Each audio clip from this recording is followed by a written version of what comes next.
Once a giant, always a giant. For me, it's only a giant. What's going on YouTube? Diggy546. Definitely hit that subscribe button if you're new. Like the video if you like the video. And I won't tell if you click that bell.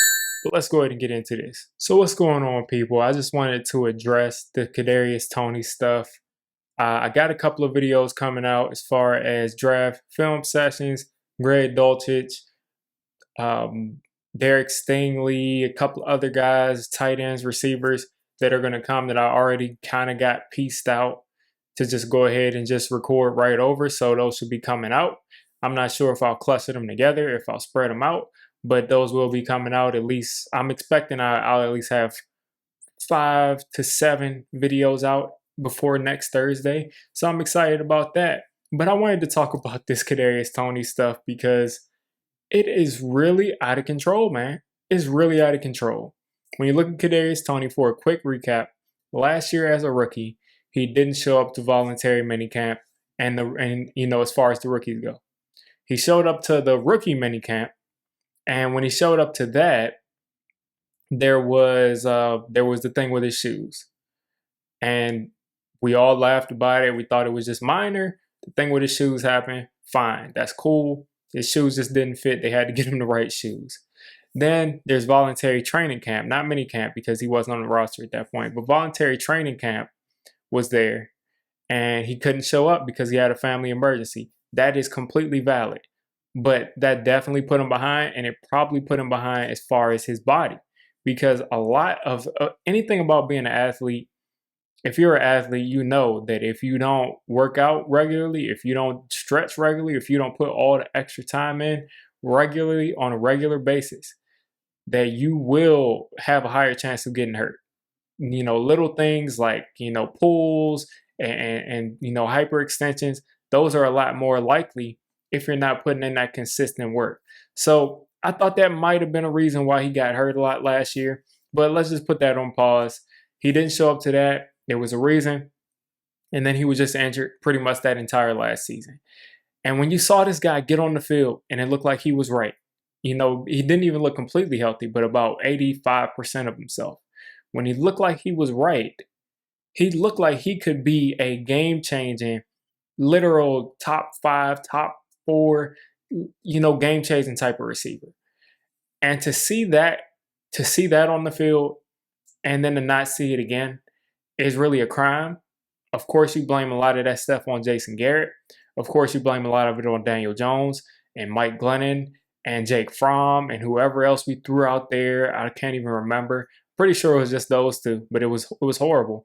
I was thinking they might as well have just thrown out Brian Lewerke, because why not? And he looked pretty decent in the preseason. But this whole thing with Kadarius Toney, he has been affected by other people. He's been affected by Jason Garrett and the quarterbacks. He's been affected by the fact that he was always injured. And that could just be something that was just a coincidence. That could be a huge coincidence. But at the same time, when you're looking at this, you can't have all these nagging injuries and it not be, these things have to be, you have to somewhat attribute that to them. We're not talking about tears. We're not talking about other things like that. And sure, the medical staff probably deserves some blame. But also, I believe from what I've seen that there probably was not 100% put into the rehab and everything like that. Now, that's just speculation. I'm not saying that I know that for sure, but that's just my hunch and my speculation from what I've seen so far. Going forward, minicamp this year, voluntary. He's not there. James Bradbury was the only other player, I guess, of any kind of stature that wasn't there. And we know he's pretty much on the brink of being traded, or he's just waiting for the trade stuff to die down and he knows he's going to be coming back to the Giants. But you can't blame him for not showing up if he thinks that there's a good chance that he probably won't be a Giant.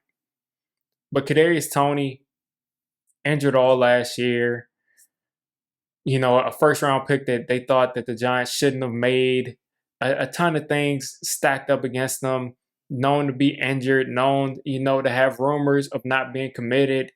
And he doesn't show up to the voluntary minicamp. I can't destroy him for it. I can't. But you would just think that when Joe Judge glowed, he had glowing reviews for Kadarius Toney and talked about how much he loved football, how much work he put in, and in the game, outside of the game, how much work he really put in, and then a chance to have a new fresh start with a brand new coach, with a brand new offense who already talked about making sure that he got you the ball in the greatest spots and in the best spots for you to make plays after the catch. He's already said that that's an effort. So he's already talked about that. And you don't go in for the first couple of days of just, soft install and just kind of build that camaraderie. I'm not sure about that. I'm not sure how I feel about it. This isn't me, bashing Kadarius Toney, and it's also not me necessarily defending it, but it's just something that I think needs to be noticed. Because for him to not show up multiple times, it's one thing if it's once. It's one thing if he's a vet and he's someone who always balls, but he's not a vet. He still has to learn the time. And he needs these sorts of things. He's going to be behind. He's going to be behind everybody else because he wasn't in the building. Now, they're not doing serious things. It's mostly they're just walking on the field, lining up in formations that they probably will use. They're in the gym. They're just talking. I understand it's not the end of the world, but it's just something that I think we should definitely think about. Now, I heard some things from the Giants site, from Big Blue Kickoff Live, that they've put in some formations that we probably haven't seen in years as far as offense goes.